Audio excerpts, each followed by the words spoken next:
अस्सलाम वालेकुम and welcome to my YouTube channel. आज हम टैक्स ईयर 2026 का रिटर्न फाइल करने के बारे में देखेंगे फॉर सैलरीड इंडिविजुअल्स कि वो किस तरह से हमने प्रिपेयर करना है और उसको किस तरह से हमने फाइल करना है। ठीक है, टैक्स ईयर 2026 के रिटर्न्स उन्होंने सिस्टम में ड्राफ्ट रिटर्न प्रिपरेशन ओपन कर दी है, सबमिशन अभी ओपन नहीं हुई। लेकिन इसका हरगिज़ ये मतलब नहीं है कि आप ड्राफ्ट रिटर्न तैयार करके ना रखें।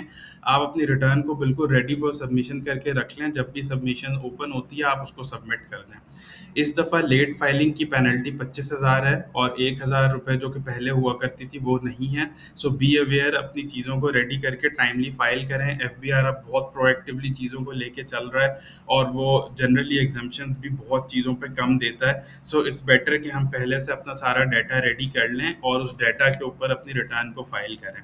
सो ये हम नॉर्मली अपना जो जैसे पोर्टल पे आयरिस के लॉगिन होते हैं, अपने लॉगिन आईडी और पासवर्ड से वो हो चुके हुए हैं। ठीक है, यहाँ पे हम जाएंगे डिक्लेरेशंस के टैब में और यहाँ पे हमने रिटर्न्स स्टेटमेंट ओरिजिनल फॉर 2026 करना है। इसमें नॉर्मल रिटर्न इंडिविजुअल को सिलेक्ट करना है। ये डायलॉग बॉक्स आपके केस में नहीं आएगा, उसकी वजह ये है कि ये जब आता है जब आप एक ही पोर्टल से मल्टीपल लोगों का रिटर्न फाइल करते हो। आप डायरेक्टली इस वाले पेज के ऊपर आएंगे जब आप उसको सिलेक्ट करके आगे करेंगे। ठीक है, यहाँ पे आपके पास उसने बता दिया कि कौन-कौन सी इनकम्स आप सेलेक्ट करना चाहते हैं जो आपने ड्यूरिंग द ईयर अर्न की हैं। 2 जो ऑटोमैटिकली उसने सेलेक्ट की हुई हैं वो हैं जिसका डाटा उसके पास सिस्टम में आ रहा है। अगर इसके अलावा भी आपकी किसी किस्म की इनकम है तो आप यहाँ से ये देखें, इसके ऊपर आप अपना कर्सर को रखेंगे तो वो आपको बता देगा कि इसमें किस तरह की इनकम्स आती हैं। ठीक है? तो आपने वो सिलेक्ट कर लेनी है और डिक्लेयर कर देनी है। डेफ़िनेटली आपके पास उसका कोई सर्टिफ़िकेट होगा, टैक्स डिडक्शन का सर्टिफ़िकेट होगा, या अगर आपने टैक्स अभी पे नहीं किया तो आप पे कर रहे होंगे। जनरली अगर आप इनकम फ्रॉम सैलरी अर्न करते हैं और आपने एक सेविंग अकाउंट में अपने पैसे रखे हुए होते हैं, तो आपकी ये 2 वाले टैब्स ही क्लिक रहेंगे। अगर आप अपनी ज़ीरो रिटर्न फाइल करना चाहते हैं, कोई इनकम नहीं है, तो सिंपल आप नो इनकम को सिलेक्ट करके बाकी सबको छोड़ दें। वो फॉर्म आपका बहुत ईज़ी और सिंप्लीफाइड हो जाएगा। यहाँ पे अगर आप पाकिस्तान में 183 डेज से ज़्यादा रहे हैं तो आप इसको यस कर दें। ये बेसिकली रेजिडेंट स्टेटस डिटरमिन करता है, आप पाकिस्तानी हैं नहीं हैं जो भी। अगर आप पाकिस्तान में 183 डेज से ज़्यादा रह रहे हैं और इनकम वगैरह अर्न कर रहे हैं तो आपने फिर ये यस करके यहाँ पर रिटर्न फाइल करनी है। ठीक है, नीचे आप देखेंगे कि उसने आपको एक समरी दिखा दी कि आपके कौन से टैक्सेस जो हैं वो डिडक्ट हुए हैं किस किस चीज़ के ऊपर। ये वो हैं जो सिस्टम ने ऑटोमेटिकली फेच किए हैं, आपके एम्प्लॉयर ने डाले हैं, आपके जनाब अली बैंक वालों ने लोड किए हैं, तो वो सब इसमें नज़र आ जाएगा। आगे जब हम चलते हैं, अच्छा सॉरी, आगे चलने से पहले मैं आपको ये बता दूं कि ये डाटा आप डिटेल में भी डाउनलोड कर सकते हैं कि मंथली कितना डिपॉजिट हुआ, कहाँ पे हुआ, किसने कराया। वो ये डाउनलोड डिटेल डाटा के अंदर आप डाल सकते हैं। अब आप जाते हैं स्टार्ट रिटर्न फाइलिंग में। ठीक है, फिर आपने यहाँ पे जब गए, आपका नॉर्मल फॉर्म जो सा पहले खुला करता था वो खुल जाएगा। इसमें सिर्फ ये होगा कि अब यहाँ पे आपको बहुत सारी चीज़ें साइड पे नज़र नहीं आ रही, सिर्फ वो चीज़ें नज़र आ रही हैं जो आपने सेलेक्ट करी हैं। ठीक है, अब लेट सपोज यहाँ पे आपने डालना है जो आपकी सैलरी इनकम आपने अर्न की है ड्यूरिंग द ईयर, या जो आपको एम्प्लॉयर से सर्टिफिकेट मिला है उसके ऊपर लिखी हुई है। अगर आपके पास वो भी नहीं है तो जो सिस्टम में ऑटोमेटिकली आ रही है वो आपने डाल देनी है। तो यहाँ पे फिलहाल मैं ये करता हूँ, सिस्टम में ऑटोमेटिकली कहाँ से आ रही थी, वो जो हमने पिछले टैब में देखा कि वो एक्सेल की फाइल आप डाउनलोड कर सकते हैं या मेन स्क्रीन पे लिखी आ रही थी।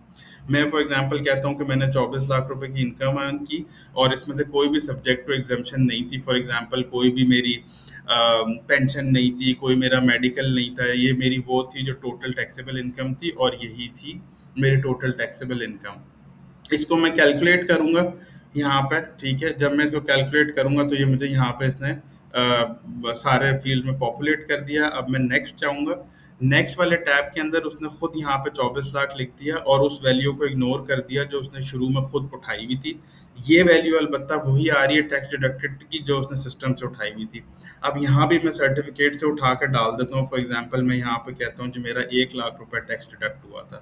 जब मैं ये काम करूँगा तो वो मुझे कहेगा कि ये ऑटो पॉपुलेटेड है, अगर आप इसको चेंज करते हैं तो आपको एविडेंस भी शायद देना पड़े फ्यूचर में। ठीक है, तो एविडेंस क्या होगा कि आपका टैक्स सर्टिफिकेट होगा। आइडली मैं ये रेकमेंड करूँगा, अगर आप मैनेज कर सकते हैं तो जो सिस्टम के अंदर इन्फॉर्मेशन लोडेड है उसी के ऊपर रिटर्न फाइल करें। आप फ्यूचर की हर तरह की हैसल से बच जाएगी क्योंकि वो ऑटोमेटिकली वेरीफाइड इन्फॉर्मेशन है बाय एफबीआर। उस पर आपको कोई किसी किस्म का क्वेश्चन नहीं करेगा। ठीक है। फिर इसके बाद आप यहाँ पे नीचे वो चीज़ें डालेंगे जो आपकी कोई एडिशनल हैं, पेंशन 10 मिलियन से ज़्यादा अगर आपको मिली है उसके ऊपर क्या टैक्स डिडक्ट हुआ है, या अगर एम्प्लॉयमेंट टर्मिनेशन बेनिफिट्स वगैरह आपको मिले हैं, गोल्डन हैंडशेक वगैरह, तो वो यहाँ पे चीज़ें आप डालेंगे।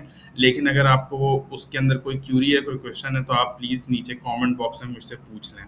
ठीक है। ये करने के बाद आप नेक्स्ट पे जाएंगे। नेक्स्ट पे अदर सोर्सेज की जो इनकम है, आपका प्रॉफिट एंड डेट, डिविडेंड वगैरह, वो यहाँ पे उसने पॉपुलेट किया हुआ है। इस वाले टैब में आपको चेंज नहीं कर सकते अनलेस कि आपने कोई अदर इनकम और डालनी हो जो यहाँ पे नज़र ना आ रही हो आपकी। ठीक है। फिर आप नेक्स्ट जाएंगे। हाँ, जो पिछले वाले टैब में आपको बैंक्स की इंफॉर्मेशन या डिविडेंड्स या सेविंग पे इंटरेस्ट वगैरह नज़र आ रहा था, वो यहाँ पे आप चेंज कर सकते हैं अगर आपके सर्टिफिकेट में कोई और अमाउंट्स आ रही हैं। मैं यहाँ पे कुछ भी चेंज नहीं कर रहा क्योंकि अगेन ये एक वेरीफाइड इन्फॉर्मेशन है, मैं इसको चेंज नहीं करना चाहता अनलेस कि मेरे पास जो अपने सर्टिफिकेट बैंक से आते हैं वो सिग्निफिकेंटली डिफर करते हैं, तब जाके मैं इसको ज़रूर चेंज करूँगा। अगर थोड़ा बहुत फ़र्क है तो मैं वेरीफाइड इन्फॉर्मेशन को ही यूज़ करूँगा। ठीक है। फिर आपने नेक्स्ट क्लिक किया तो सिंपल वो मुझे ले गया यहाँ पे डिडक्शंस, रिडक्शंस और क्रेडिट्स के ऊपर। आपको पता है कि पहले टैक्स क्रेडिट्स मिला करते थे, बहुत सारे किस्म के, वो ख़त्म हो चुके हैं नॉर्मल सैलरीड एम्प्लॉयज़ के लिए। तो अब उस तरह के कोई ख़ास क्रेडिट्स अवेलेबल हैं नहीं, एक्सेप्ट फॉर जिस तरह वो आप किसी फंड्स वगैरह में इन्वेस्ट कर देते हैं। अ, वो एक सेपरेट चीज़ है और वो थोड़ी टेक्निकल है, वो हम इसमें नहीं डिस्कस करेंगे। अगर उसके ऊपर किसी का क्वेश्चन है तो वो सेपरेटली मुझसे कमेंट्स में पूछ सकता है। ठीक है। हम यहाँ से नेक्स्ट करेंगे। यहाँ पे विदहोल्डिंग टैक्सेस की वही इन्फॉर्मेशन पॉपुलेट हो गई जो सैलरी के ऊपर और आपके अदर इनकम पे आई थी। उसके अलावा आपकी जो भी टैक्सेस डिडक्ट हुए हैं, फॉर एग्जांपल इंटरनेट के बिल के ऊपर हुए हुए हैं, वो कुछ तो उसने खुद पॉपुलेट कर लिए। कुछ जो नहीं वो कर रहा पॉपुलेट, वो आप खुद यहाँ से सेक्शन पे क्लिक करके ऐड कर सकते हैं। फॉर एग्जांपल व्हीकल का टोकन टैक्स आपने जमा कराया तो आप यहाँ पे प्राइवेट व्हीकल टैक्स सेलेक्ट कर लें। आपके फ़ोन यहाँ पे बिल नज़र नहीं आ रहा है या प्रीपेड फ़ोन कार्ड के रिचार्ज नज़र नहीं आ रहा है, वो आपने अपने सर्टिफिकेट से देख के उनकी इन्फॉर्मेशन डाल देनी है और यहाँ पे उनको सेलेक्ट कर लेना है। तो फॉर एग्जांपल मैं ये 2 चीज़ें ऐड कर लेता हूँ। यहाँ पे ये देखें, ये यहाँ पे अब नज़र आना शुरू होगा और इसमें आप जैसे पहले डाला करते थे उसी तरह आपने बिल्कुल फ़ोन नंबर और उसके अमाउंट्स डाल यहाँ पे एंटर कर देनी है और वो नीचे डाल देनी है और वो आपके एडवांस टैक्स के तौर पे नज़र आना शुरू हो जाएगा। जब ये चीज़ आपकी कंप्लीट हो जाती है तो आपने सिंपली नेक्स्ट करना है।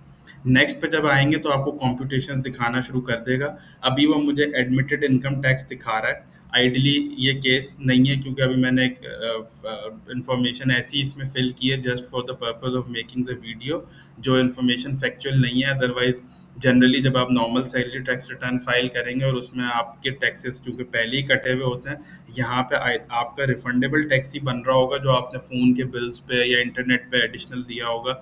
नॉर्मली आपकी पेमेंट नहीं बनेगी। हाँ, इन केस आपने बीच में कहीं एम्प्लॉयर चेंज किया है और कोई टैक्सेशन के चेंजेस या एम्प्लॉयर ने कम टैक्स काटा है तो वहाँ पे ये चीज़ आपकी बन सकती है। ठीक है।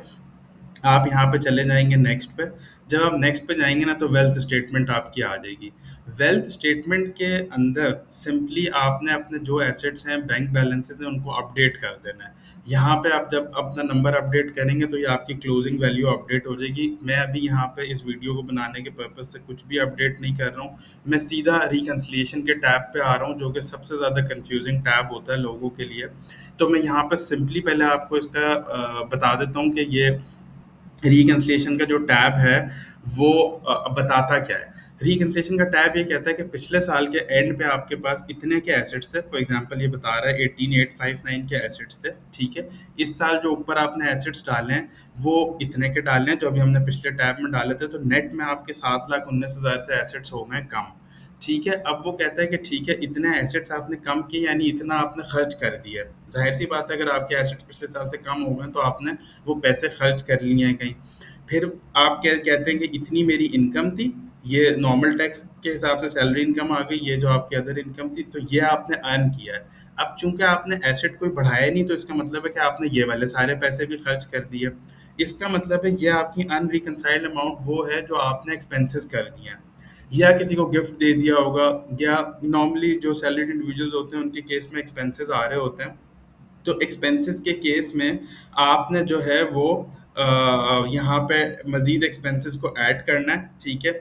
मज़ीद एक्सपेंसेस आपने अब यहाँ पे पहले होता था एक अदर्स का, वो इन्होंने फ़िलहाल ख़त्म कर दिया है। सॉरी ख़त्म नहीं किया, यहाँ पे उसको एंड के बजाय सेंटर में कर दिया है, ठीक है। यहाँ पे सेंटर में कर दिया। अब मैं इसको फ़िलहाल सेलेक्ट करता हूँ और मैं यहाँ पे उठा के इस अमाउंट को डाल देता हूँ अदर के अंदर। आपने क्या करना है, आपने अपने रेलेवेंट एक्सपेंसेस के अंदर सारे डालने हैं, जैसे वो दिखाए जा रहे थे कि कौन कौन से वाले हैं।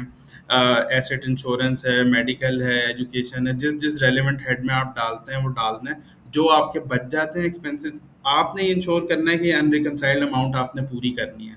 जो बच जाते हैं उसको आप अदर में डालना है। फिलहाल मैं रिकनसाइल करने के लिए सारा कुछ अदर में डाल के आपको दिखा रहा हूँ। अब मैं कैलकुलेट का बटन दबाऊंगा तो आपकी रिकनसाइल्ड अमाउंट हो जाएगी ज़ीरो। ये ज़ीरो हो गई, नीचे जो एरर आ रहा था वो ख़त्म हो गया। ये रिटर्न आपकी तैयार हो गई है and is ready for submission, ठीक है। अब अभी यहाँ पे नेक्स्ट आ नहीं रहा क्योंकि उन्होंने सबमिशंस ओपन नहीं की। आप यहाँ तक अपनी रिटर्न को रेडी कर लें और इसको सेव कर लें। आप यहाँ तक सेव करके रख लें, जैसे ही रिटर्न की सबमिशन ओपन होगी आप इसको रिटर्न को सबमिट कर पाएंगे। तो ये सैलरीड इंडिविजुअल्स जिनकी कोई एडिशनल कोई सेल परचेज की आइटम्स नहीं है प्रॉपर्टी में, गाड़ियाँ नॉर्मल हैं, गाड़ियाँ आप सिंपली एसेट में परचेज और सेल कर लें, उसी में डिलीट और ऐड कर दें। बट अगर प्रॉपर्टी का सेल और परचेज है अदर देन फाइल्स, तो फिर आपको उसके रेलेवेंट टैक्सेशन देखनी पड़ेगी कि क्या है और वो इसमें डालना पड़ेगा। लेकिन नॉर्मल जो एक सैलरीड इंडिविजुअल है, आपको किसी के पास भागने की ज़रूरत नहीं है अपनी रिटर्न फाइल कराने के लिए। आप सिंपली इस प्रोसेस से अपनी रिटर्न फाइल करें और आप इजीली अपनी रिटर्न फाइल कर पाएंगे। इस वीडियो को देखने का बहुत शुक्रिया। अगर आपको ये वीडियो पसंद आई तो प्लीज़ इसको लाइक कर दें, मेरे चैनल को सब्सक्राइब कर लें और कोई भी क्वेश्चन इससे रेलेवेंट आपको आते हैं तो आप नीचे कमेंट बॉक्स में मुझसे पूछ लें, मैं हर एक को इंडिविजुअली रिस्पॉन्स कर दूंगा। Thank you so much. अल्लाह हाफ़िज़।